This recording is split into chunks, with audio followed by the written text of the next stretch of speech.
Hello বন্ধুরা, দেখো আজকের আমাদের নতুন সেশন 5টা প্রশ্নের যে একটা সেশন হয় প্রত্যেক দিন। তো আজকে আবার প্রথম থেকে শুরু করছি। আর প্রোটেস্ট তো চলতেই থাকছে।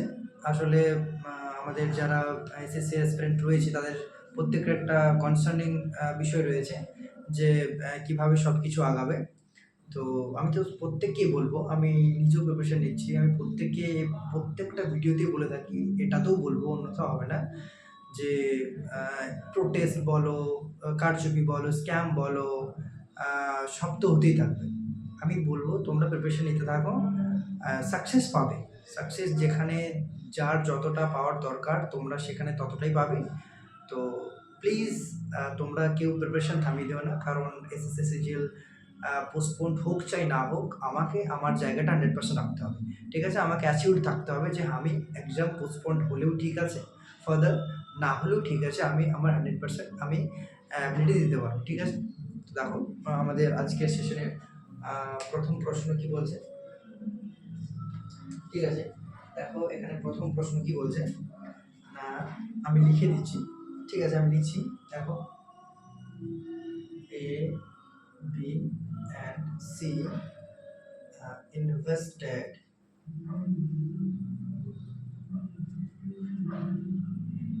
rupees 10,000, rupees 15,000 and rupees 20,000 respectively. ঠিক আছে, respectively। ঠিক আছে, after 1 year, after one year, A and B invested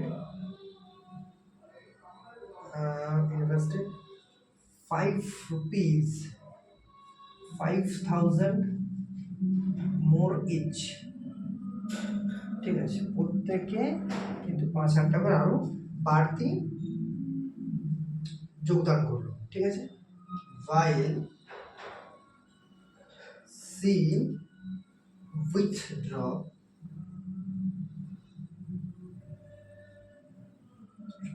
rupees 10,000।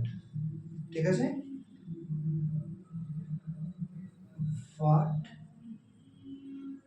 will be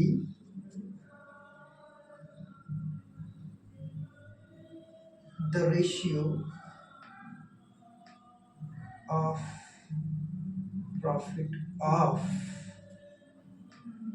A, B and C after 3 years from starting? After 3 years from starting।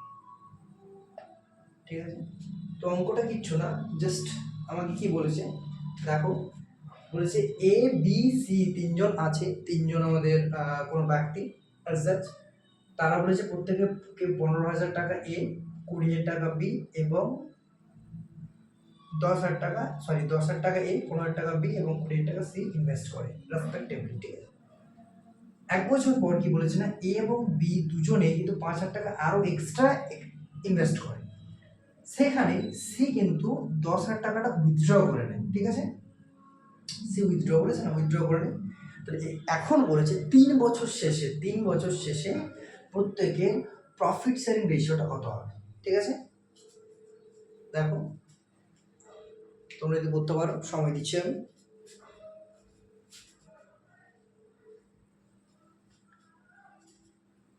ঠিক আছে, দেখো এখানে যদি আমরা দেখি প্রফিট শেয়ারিং রেশিও আমরা কি জানি, অ্যাকচুয়ালি আমরা কি জানি, প্রফিট শেয়ারিং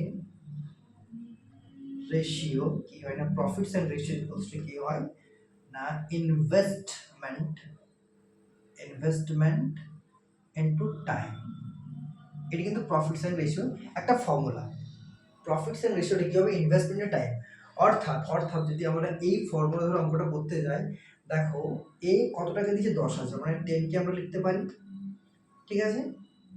এর কিন্তু প্রথমত টাইম হচ্ছে যেহেতু বলেছে 1 বছর পর এটা 5,000 টাকা করে জমা দেয়, তার মানে এই টাকাটা কেটেছে 1 বছরে 12 মাস,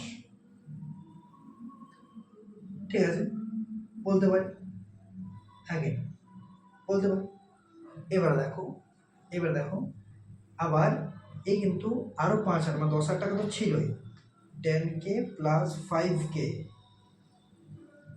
এই টাকাটা কেটেছে 24 মাস, ঠিক আছে। রেশিও আবার দেখো বি বলেছে 15K, এটা কেটেছে 12 মাস, আবার প্লাস 15K প্লাস 5K, এই টাকাটা কেটেছে 24 মাস। এবার দেখো সি এর কি বলেছে না 20K, এই টাকাটা কেটেছে 12 মাস plus 20K plus 20K minus 10K, এই টাকাটা কেটেছে 24 মাস, ঠিক আছে।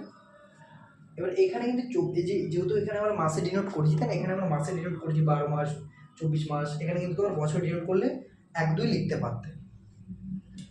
এখান থেকে দেখো আমরা কি লিখতে পারি, এটা যদি সিম্পলিফাই করি 10K into 12 plus 15K into 24, ratio 15K, ঠিক আছে, into 12 plus 20K into 24, ratio 20K into 12 plus 10K, কারণ 10,000 টাকা তুলে নিচ্ছি, ইন্টু 24।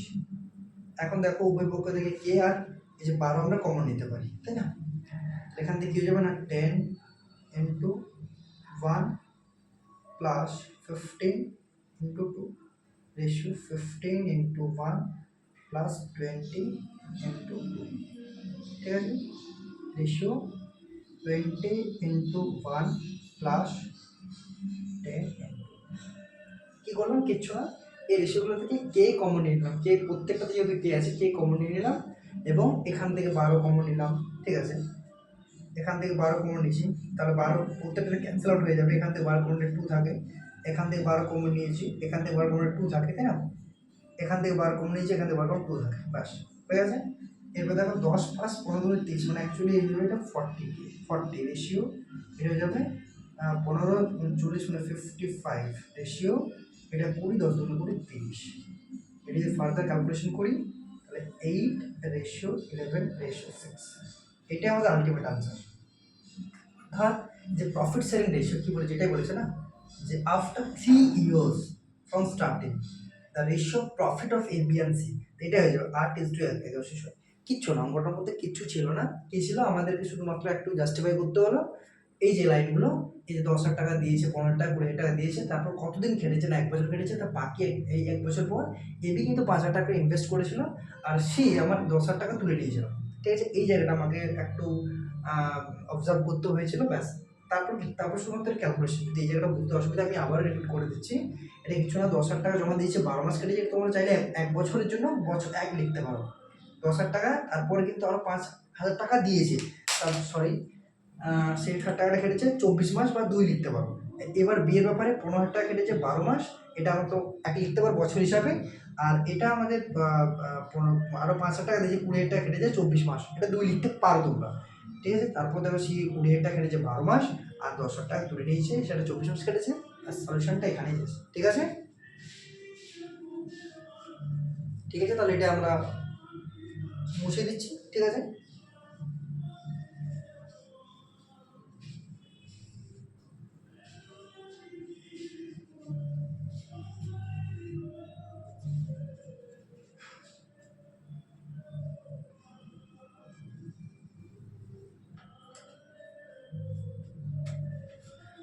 দেখো বন্ধুরা, এরপর আমাদের দ্বিতীয় প্রশ্ন কি আসছে, ঠিক আছে,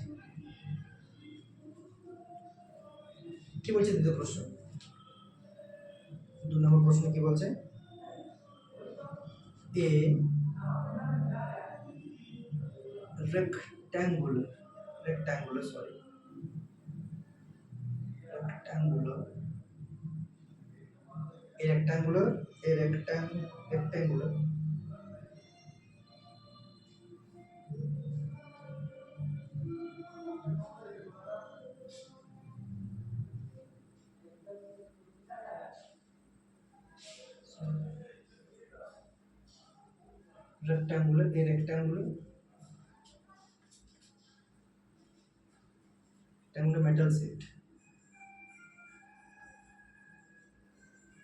rectangular metal sheet of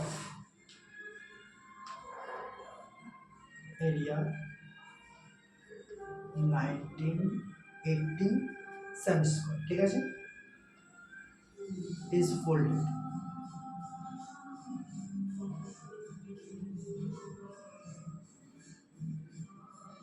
on its shorter side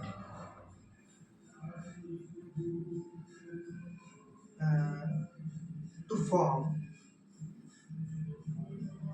sorry to form a cylindrical tube. Further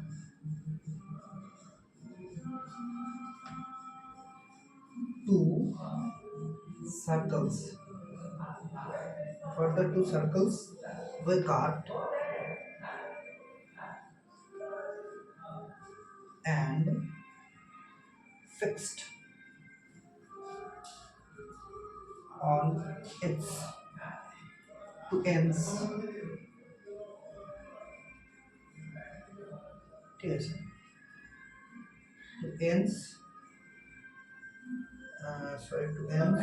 to form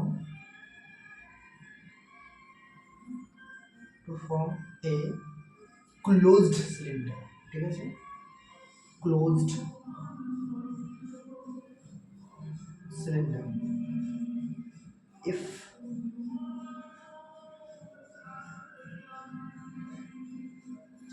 if the volume of the cylinder so formed is 6930 centimeter cube ঠিক আছে find the perimeter of the rectangular sheet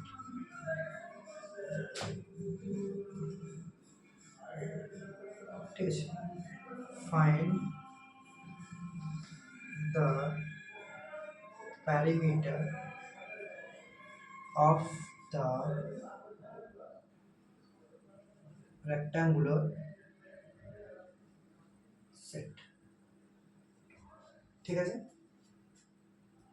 এখন ধরো কোশ্চেনটা কিন্তু হয়তো lengthy মনে হচ্ছে কিন্তু কোশ্চেনটা বলতে কিচ্ছু না কি বলেছে একটা রেক্ট্যাঙ্গুলার মেটাল শীট আছে যার এরিয়া দেওয়া হচ্ছে 1980 সেন্টিমিটার স্কয়ার ঠিক আছে তারপর যদি বলা আছে কি কিন্তু শর্টার সাইড অর্থাৎ আমরা ব্রেথ অর্থাৎ প্রস্থ যদি বলি প্রস্থ বরাবর যদি ফোল্ড করা হয় এবং একটা সিলিন্ড্রিক্যাল টিউবে পরিণত করা হয় তারপর বলেছে আরো দুটো সার্কেলস নিয়ে পড়ে উপর দুটো এন্ডে একটা নিচে একটা উপরে দেওয়া হয় তারপর সেটাকে ক্লোজড সিলিন্ডার বানানো হয় তাহলে সেইভাবে যে তৈরি করা সিলিন্ডারটার ভলিউম হয় কত না 6930 সেন্টিমিটার কিউব ঠিক আছে তা ওই যে আমাদের রেক্টেঙ্গুলার মেটালটা ছিল মেটাল শিটটা ছিল তার পেরিমিটার কত ঠিক আছে সব থেকে বড় একটা কনসেপ্ট আমি বলে রাখি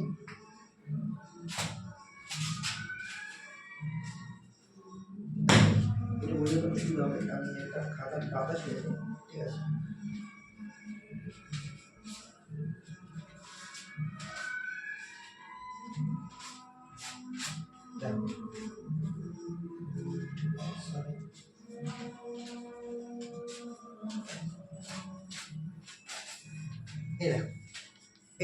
এটা প্রত্যেকে জানো এটা একটা পেজ এই যে এই লম্বাটা এটা আমরা জানি লেন্থ বা দৈর্ঘ্য আর এই লম্বাটা এটা হচ্ছে আমাদের ব্রেথ বা প্রস্থ ঠিক আছে তো এখানে যেটা ইন্ডিকেট করা হচ্ছে শর্টার সাইড, তো এখানে কিন্তু শর্টার সাইড বলতে এটা অবভিয়াসলি এটা লঙ্গার সাইড হবে, এটা লঙ্গার সাইড হবে, ঠিক আছে, আর এটা শর্টার সাইড হবে, ঠিক আছে।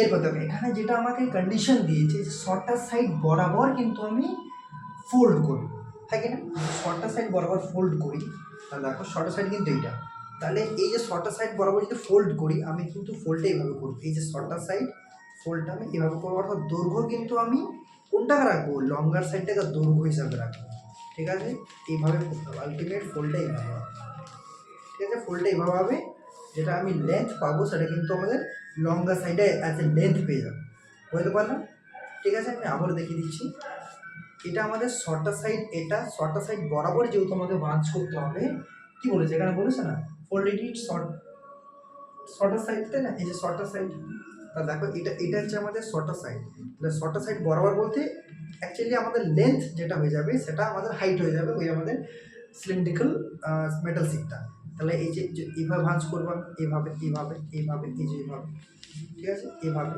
এইভাবে, হ্যাঁ এইভাবে এইভাবে ভাঁজ করলাম, এই যে আমাদের লেন্থ যেটা ছিল সেটা আমার কী হয়ে গেলো, এখন সিলিন্ডারটা এই যে পুরো এটা অ্যাকচুয়ালি সিলিন্ডারই হবে না, তাই না, যদি এটা সিলিন্ডার হবে তাহলে সিলিন্ডারটা হাইট হয়ে যাবে এটা। আর যদি আমি আরেকটা কথা বলে রাখি তোমাদের বোঝার সুবিধার্থে, ঠিক আছে, যদি আমাকে লঙ্গার সাইড বরাবর ভাঁজ করতে বলে তাহলে কিন্তু সেখানে লঙ্গার সাইড বরাবর ভাঁজ করবো, ঠিক আছে, এই যে লঙ্গার সাইড, তাহলে লঙ্গার সাইড বরাবর ভাঁজ করবো না, এইভাবে তখন কিন্তু হাইটটা আমার হয়ে যাবে শর্টার সাইড, ঠিক আছে, এই দেখো, ঠিক আছে, ক্লারিফিকেশনের জন্য আমি কিন্তু এই এক্সাম্পলটা দিলাম। আমি আবারও বলছি আমাদের শর্টার সাইড এটা, লঙ্গার সাইড এটা, যদি শর্টার সাইড বরাবর ভাঁজ করতে হয় তাহলে সেক্ষেত্রে লেন্থটা আমার হয়ে যাবে সিলিন্ডারটার হাইট, যদি লঙ্গার সাইড বরাবর ভাঁজ করতে বলে তাহলে কিন্তু সেই ক্ষেত্রে আমাদের শর্টার সাইডটা হয়ে যাবে আমাদের হাইট অফ সিলিন্ডার, ঠিক আছে। এইখানে আমাদেরকে কী বলেছে, এইখানে আমাদেরকে বলেছে যে শর্টার সাইড বরাবর ভাঁজ করবে, ঠিক আছে। তারপরে আমি যদি এখানে এইভাবে একটা মেটাল শিট নিই, ঠিক আছে, এটা যদি আমাদের লেন্থটা আমি যদি এক্স ধরি আর এটা ওয়াই ধরি, ঠিক আছে, length equals to X and breadth equals to Y, centimetre obviously, ঠিক আছে, সেন্টিমিটার। এবার দেখো আমার এইটা ছিল শর্টার সাইড, এটা ছিল লঙ্গার সাইড, হ্যাঁ না, যেহেতু শর্টার সাইড বরাবর ভাঁজ করতে বলেছে তাহলে ভাঁজটা আমি কিন্তু এইভাবে করতে পারি এই ডিরেকশনে, বা অবভিয়াসলি এই ডিরেকশনও করতে পারি, কিন্তু আমি অ্যাকচুয়ালি আমাকে সবসময় ধ্যান রাখতে হবে যেহেতু শর্টার সাইড বরাবর ভাঁজ করতে হবে মানে আমাদের লঙ্গার সাইডটা আমাদের সিলিন্ডারটা কী হয়ে যাবে, লেন্থ হয়ে যাবে, ঠিক আছে। এরপর দেখো আমাকে কী দেওয়া হয়েছে না, তার মানে যদি আমি দেখো ইমাজিন করো তোমরা একটা পেপার নিয়ে আমি দেখিয়ে দিলাম, যদি শর্টার সাইড বরাবর ভাঁজ করি তাহলে আমাদের যে শর্টার সাইডটা অ্যাকচুয়ালি একটা সার্কেলের মতো পরিণত হয়ে যাবে, আমি ওটা অ্যাকচুয়ালি আমার ভাঁজটা এইভাবে হবে, অ্যাকচুয়ালি আমার ভাঁজটা এইভাবে হবে, এইভাবে পুরোটা হবে এইভাবে, ঠিক আছে, এইভাবে এখান থেকে এই বরাবর, এখান থেকে এই বরাবর হবে, এইভাবে হবে, এই যে উপরটাতে একটা একটা একটা একটা সার্কেলের মতো আসবে, এইখানে একটা সার্কেলের মতো আসবে, এরপর দেখো এই যে সার্কেলটার প্যারিমিটার যেটা হবে সেটাই তো আমাদের কোনটা হয়ে যাবে না, শর্টার সাইডটা হয়ে যাবে, বুঝতে পারলাম, সেটা আমাদের শর্টার সাইড হয়ে যাবে, শর্টার সাইডের লেন্থ হয়ে যাবে। তার মানে এখানে যদি আমরা বলি actually 2πr equals to Y, এখান থেকে পেয়ে যাবো, এখান থেকে আর বের করতে চাই y/2 একটা ইকুয়েশন এখান থেকে আমরা পেলাম, আর ইকুয়ালস টু পেয়েছি আমরা, আর ইকুয়ালস টু কিন্তু এখান থেকে পেয়েছি, আমার কোশ্চেনটা এখানে পর্যন্ত আছে, বাকিটা আছে, ঠিক আছে, আর ইকুয়ালস টু y/2 হয়ে গেছে আমার, একটা পেয়ে গেছি আমরা, ঠিক আছে। আবার দেখো আমরা আরেকটা ইকুয়েশন এখান থেকে পাই, যেহেতু আমাদের X into Y equals to 1930 বলা হয়েছে, এটা 2 নম্বর আমরা বলতে পারি, এখানে বলা হয়েছে না যে তার ক্ষেত্রফল, সরি 1980 এই ক্ষেত্রে বলেছি, হয়ে গেছে। এরপর আমাকে যেটা মেন যেখান থেকে আমাদের অ্যান্সারটা বার হবে সেটা কি বলেছে না, volume, if the volume of the cylinder so form 6930, মানে এভাবে যে সিলিন্ডারটা আমার তৈরি হলো তার যে আয়তন সেটা হচ্ছে 6930 সেন্টিমিটার কিউব, তাই না। তাহলে আমাদের অ্যাকচুয়ালি ভলিউম অফ সিলিন্ডার কি জানি আমরা না, পাই আর স্কোয়ার এইচ, এখান থেকে পাচ্ছি আমরা 6930, এবার পাই তো পাই এস ডিস থাকবে, আর এর মানটা কত হয়েছে অ্যাকচুয়ালি y/2 পাই, তাহলে y/2 স্কোয়ার মানে y/2 4 পাই স্কোয়ার। এবার কি বললাম, আমরা যদি শর্টার সাইড বরাবর ভাঁজ করি তাহলে লেন্থটা কি হয়ে যাবে, অ্যাকচুয়ালি আমাদের হাইট হয়ে যাবে, height of cylinder. Actually x হয়ে যাবে ইকুয়াল টু 6 9।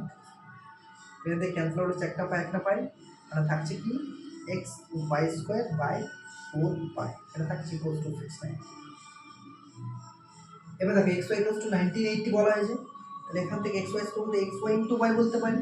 তাহলে এখান থেকে কী পেয়েছি আমরা, অ্যাকচুয়ালি এক্স ওয়াই বলতে 1980 ইন্টু ওয়াই, 4 পাইটা এদিকে আমি গুণ করি যে 6930 ইন্টু 4 পাই, পাই বলতে 22 7, তাহলে 22 7টা নিচে হয়ে যাবে, ঠিক আছে, এটা হয়ে যাবে।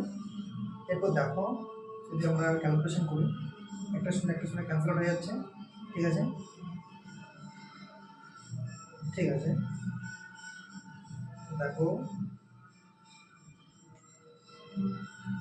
এখানে কি দাঁড়িয়ে যাচ্ছে না 22 9 198, ঠিক আছে। 9 অ্যাকচুয়ালি আমাদের পরের লাইনে এবার এখানে গুণ হবে, 9টা 9 7 63, 63 1 63, 63 63 11, মানে 4 11 44, ঠিক আছে।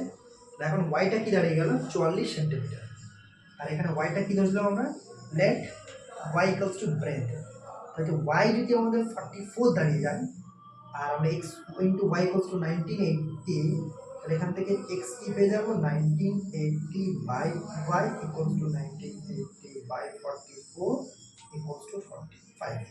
এটা আমাদের কি দাঁড়িয়ে গেল, এটা দাঁড়িয়ে গেল আমাদের লেন্থ, তার আমাদের ব্রেথ কত 44 আর লেন্থ কত 45। এখান পর্যন্ত ক্লিয়ার। আমি আবারও বলে দিচ্ছি আমরা কি করলাম, কিচ্ছু না, আমি যেটা মেন কনসেপ্ট ছিল সেটা হচ্ছে আমাদের, বারবার আমি খাতার পাতাটা এখানে নিচ্ছি যে মেন কনসেপ্ট এটাই যে আমাদের যদি শর্টার সাইড বা ব্রেথ বরাবর ভাঁজ করতে বলে, তারপর যদি কোনো সিলিন্ডার আমাকে ফর্ম করতে বলে, তাহলে কিন্তু সেই সিলিন্ডারটার হাইট হয়ে যাবে সেই অ্যাকচুয়ালি মেটাল শিটটার লেন্থ। কারণ যদি আমাদের শর্টার সাইড বরাবর ভাঁজ করতে বলে তাহলে ভাঁজটা আমরা এভাবে করব, ঠিক আছে, এভাবে করব। তাহলে এটা দেখেই বুঝতে পারছো যে আমাদের যে লেন্থটা ছিল সেটা কিন্তু আমাদের অবভিয়াসলি হাইট হয়ে যাবে সিলিন্ডারটা। আর যদি লঙ্গার সাইড বরাবর করতে বলে তার লঙ্গার সাইড এটা, লঙ্গার সাইড বরাবর হয়ে গেলে এটা হয়ে যাবে, তখন কিন্তু হাইট হয়ে যাবে আমাদের শর্টার সাইড। এটাই, এই যে মেন ফ্যাক্ট এটাই। এখান পর্যন্ত আমি কীটা পেয়ে গেছি না, আমাদের লেন্থ পেয়ে গেছি 45, ব্রেথ পেয়ে গেছি 40, আর প্যারিমিটার চেয়েছিল আমাদের কি মেটাল সিটের প্যারিমিটার। এর মনে হচ্ছে না the perimeter of the rectangular sheet, তাহলে রেক্ট্যাঙ্গেলের এরিয়ার অ্যাকচুয়ালি রেক্ট্যাঙ্গুলার কোনো আকৃতির তো আমাদের প্যারিমিটার চাই কি চাই না 2 into a plus b into 45 plus 44 equals two 2 into কি হয়ে যাবে, হ্যাঁ অ্যাকচুয়ালি কি হয়ে যাবে 89, হ্যাঁ কি না, ইকুয়ালস টু 178, ঠিক আছে, 178 সেমিস প্যারিমিটার, ঠিক আছে। তো 178 সেন্টিমিটার হচ্ছে আমাদের রেক্ট্যাঙ্গুলার সিটটার প্যারিমিটার, ঠিক আছে। চলো দেখে,